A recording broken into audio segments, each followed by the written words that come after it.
আল্লামা মামুনুল হক শুধু একজন ব্যক্তির নাম নয় যে ফু দিয়ে তোমরা নিভিয়ে দিবে। মামুনুল হক শুধু এক ব্যক্তির নাম নয়, এটা গোটা মুসলিম জাতির ইমানের অংশ বিশেষ এক ব্যক্তির নাম। কথা বলেন ঠিক কিনা? এদেশের মামুনুল হককে নিবাতে হলে প্রত্যেকটা মানুষের কলিজায় আঘাত লাগবে।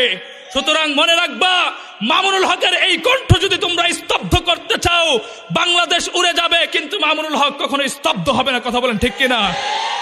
দৃষ্টান্ত শুনেন, দৃষ্টান্ত শুনেন আপনারা। হযরত উমর রাদিয়াল্লাহু তাআলা আনহু, তিনি মানুষের সামনে হক কথা বলার কারণে তার কোনো সৎসঙ্গী ছিলেন না। কথা বলেন ঠিক কিনা? মানুষ তার কাছে এত বেশি মিশত না, তার কোনো বন্ধুত্ব ছিল না। আজকে সবাই শুধু খেয়াল করে মামুনুল হক সাহেব সব সময় মনে হয় গাম্ভীর্য থাকে। কি থাকে? গাম্ভীর্য। আসলে আমি তো উনার দৃষ্টান্ত সরাসরি উমরের সাথে দিতে চাই।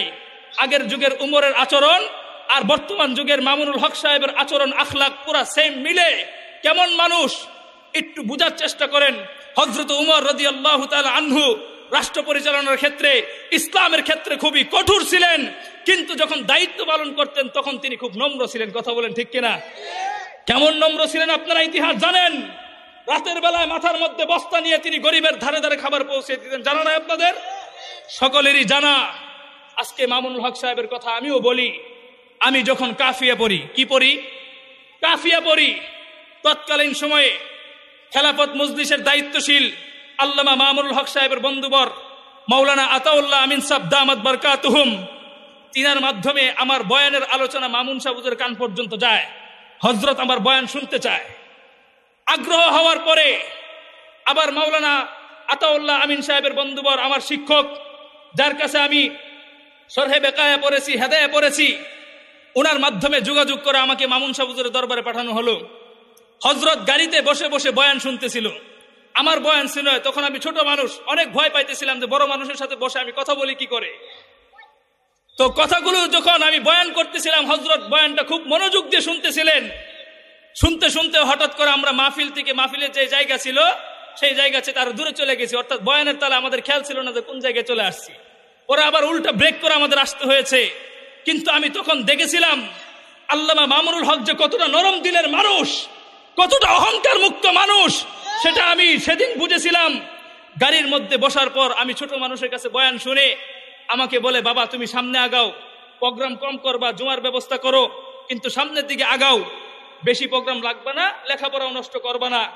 ওই দিন থেকে আমি বুঝতে পেরেছি আল্লামা মামুনুল হক কোনো কন্ট্রাক্টদারি কোনো বক্তা নয় যে মানুষকে ভুলভাল বুঝিয়ে তিনি সময় কাটিয়ে চলে যাবেন। এই ধরনের মানুষ আল্লামা মামুনুল হক নয়। কথা বলেন ঠিক কিনা? আল্লামা মামুনুল হকের মতো আরেকজন ব্যক্তি যুগের পর যুগ তৈরি হয় না।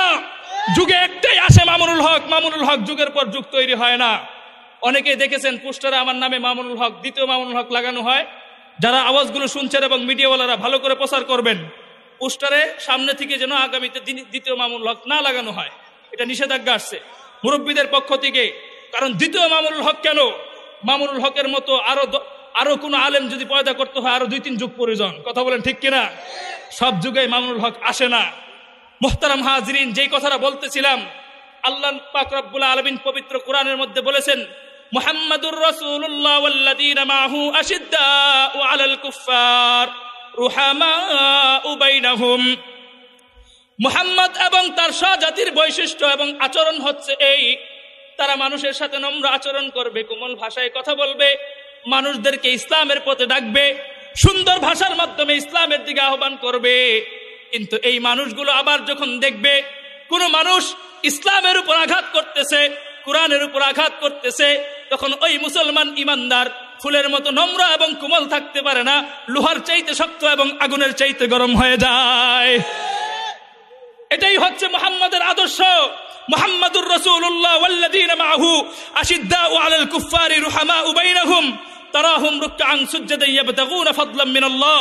মুহাম্মদ এবং তার স্বজাতির বৈশিষ্ট্য হচ্ছে এই, তারা মানুষের ধারে ধারে নম্র ভাষায় কথা বলবে, হেদায়েতের দাওয়াত নিয়ে যাবে, কিন্তু হেদায়েত নিয়ে যাওয়ার পরে ওই মানুষটাই যখন আবার দেখবে কোনো মানুষ ইসলামের বিরুদ্ধে কাজ করতেছে, তখন তার মুখে হাসি মুখের কথা থাকবে না, ওই মানুষটাই সাথে সাথে লোহার চাইতে শক্ত এবং আগুনের চাইতে গরম হয়ে যাবে। কথা বলেন ঠিক কিনা?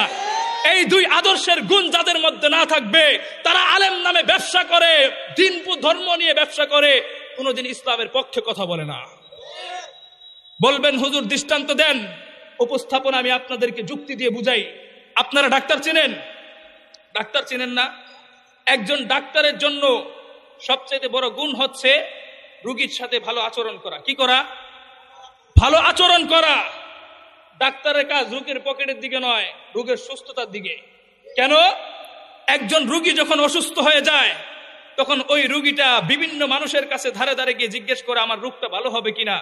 100 জন লোক যদি রোগীকে বলে তুই ভালো হয়ে যাবি, তারপরও রোগীর বিশ্বাস হয় না সে ভালো হবে কিনা।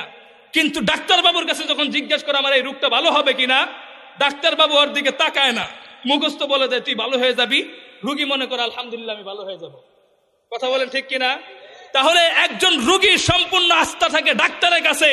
এই ডাক্তারের সবচেয়ে বড় গুণ হচ্ছে মেডিকেল সায়েন্সের তথ্য বইগুলো মুখস্থ করে ডাক্তারি নয়, ডাক্তারের মূল কাজ হচ্ছে রোগীর সাথে ভালো আচরণ করা।